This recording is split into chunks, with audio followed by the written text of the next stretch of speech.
के बाद एक बार फिर से आपका स्वागत है। आप देख रहे हैं टैक्स गुरु और आपके सवालों का जवाब देने के लिए हमारे साथ हैं जाने माने टैक्स एक्सपर्ट मुकेश पटेल साहब, अहमदाबाद से जुड़े हुए हैं। मुकेश जी, लोगों के सवाल लें, लेकिन इससे पहले एक मुद्दा है, वो ये है कि आप कई सारे मामलों पे आप कहते हैं कि आप डिडक्शन ले सकते हैं अगर खर्च करते हैं तो, बिजनेस इनकम वाले, कंसल्टेंसी वाले डिडक्शन ले सकते हैं। लेकिन कई लोग ऐसे भी हैं जिनको ब्याज से मोटी आमदनी होती है अलग अलग स्रोत से, कई कमीशन के जरिए आमदनी कमाते हैं अलग अलग स्रोत से, तो वो अकेले हिसाब किताब रखना मुश्किल होता है, तो कई बार अकाउंटेंट रख लेते हैं या फिर कुछ ऐसे खर्च कर देते हैं। तो क्या ये इन मुद्दों पे जो खर्च होता है, अकाउंटेंट को पैसे देना, स्टाफ को पैसे देना, तो क्या उसको भी डिडक्शन के तौर पर क्लेम कर सकते हैं?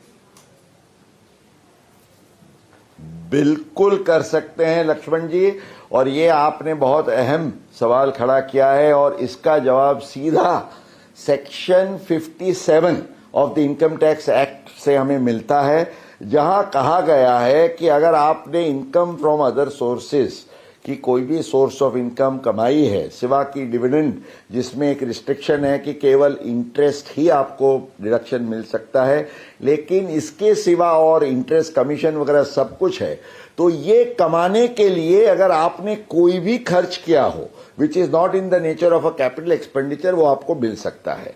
तो this can be the accountant salary, आपका बैंक चार्जेस हो सकता है, कोई आपके क्लर्क के आपने कोई असिस्टेंस लिया है उसके लिए भी आपने कुछ खर्च किया है, तो ये सब आपको डिडक्शन मिल सकता है। और आपके आईटीआर में there is a specific column where you can claim this as an expenditure under the schedule OS. तो हमारे दर्शकों के लिए अगर आपके पास ये ऐसा कोई भी खर्च हो, आप जरूर क्लेम कर सकते हैं। और दो चीजों का ख्याल रखें इनकम टैक्स रिटर्न फाइल करते वक्त, सेक्शन ओएस और शेड्यूल ओएस आपने कहा, और सेक्शन 58 का हवाला दिया आपने। कौन सा सेक्शन बताया था सर आपने? 57 सेक्शन 57 के तहत आप क्लेम कर सकते हैं, और आईटीआर में बजाबता इसके लिए कॉलम होता है, उसमें आप इसको दर्शाइए और बिल्कुल इस पैसे का क्लेम करिए और अपना टैक्स बचाइए। चलते हैं आगरा, जहां से आनंद मोहन सिंघल साहब हमारे साथ फोन लाइन पर जुड़ चुके हैं। आनंद मोहन जी नमस्कार। नमस्कार, कैसे हैं आप? ठीक है। आवाज से लग रही है कि आप सीनियर सिटीजन हैं। हाँ, यस। अरे वाह, चलिए, बहुत अच्छा लगता है आप लोग हमारे शो में जुड़ते हैं, हमारे शो को देखते हैं। बताइए सवाल क्या आपका? तो ऐसा मेरी एसआईपी 5 साल से चल रही है, एसआईपी, लेकिन उसमें जो करीब 1900 यूनिट एक्टिवेट हो गए हैं। मैं 1000 यूनिट बनाऊँ तो ये कैपिटल गेन कैसे कैलकुलेट होगा? बजे ठीक है, 1000 यूनिट आधे कराऊँ, 5 कराऊँ तो मतलब अभी हर महीने आप पैसा जमा करते हैं एसआईपी में, और ये जो है सो 1000 यूनिट के आसपास पहुंच चुका है। अब इनका जानना है कि इसमें 1000 यूनिट रिडीम करना है इनको, और ये जानना चाहते हैं कि इसमें क्या long term capital gains tax का कैलकुलेशन होगा, तो कैसे किया जाए?